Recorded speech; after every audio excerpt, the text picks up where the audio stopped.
લીંબડી શહેર માટે પાણી પુરવઠો કરતી મહત્વપૂર્ણ પાઇપલાઇન નેશનલ હાઈવે 4 રસ્તા નજીક ફરી તૂટી જતા હજારો લીટર પાણીનો વેડફાટ જોવા મળ્યો છે અને શહેરના નાગરિકોને પીવાના પાણી માટે હાલાકીનો સામનો કરવો પડી રહ્યો છે।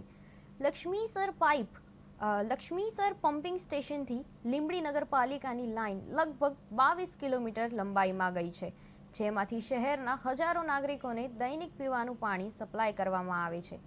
થોડા દિવસ પહેલા જ પાઇપલાઇન તૂટી હતી અને રિપેરિંગનું કામ હાથ ધરવામાં આવ્યું હતું, છતાં હવે ફરીથી પાઇપલાઇન તૂટી જતા પાણીની સ્થિતિ બહુ જ ખરાબ બની છે।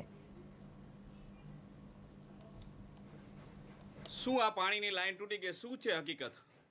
લીંબડી નગરપાલિકા વોટરવર્ક્સ ચેરમેન બોલું છું। એટલે પાણીની લાઈન નગરપાલિકા લક્ષ્મીસરથી જે પમ્પિંગ સ્ટેશનથી લીંબડી નગરપાલિકાને પીવા માટેનું પબ્લિકને જે પાણી આપવામાં આવે છે એ પાણી આની પહેલાં અઠવાડિયા પહેલાં શિયાળી ભોગવવામાં અતિ વરસાદના હિસાબે તૂટી ગઈ હતી।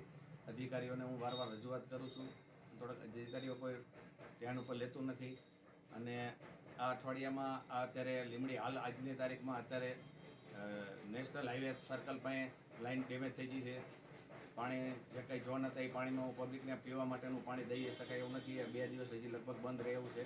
અધિકારીઓને મેં રજૂઆત કરી છે, તાત્કાલિક રિપેરિંગ કરી અને ગામને પાણી મળે એ માટેની મારી પૂરતી પ્રયત્ન હું કરું છું અને આપણા લોકલાડીલા ધારાસભ્યશ્રી અતિ મહેનત અને એમના પ્રયત્નથી એટલા પૈસા ગ્રાન્ટના આવે અને નળ સે જલ અને ટોકરાવાળાની લાઇનનું કામ પણ અત્યારે ચાલુ છે। ટૂંક સમયમાં એ પણ ચાલુ થઈ ગઈ છે।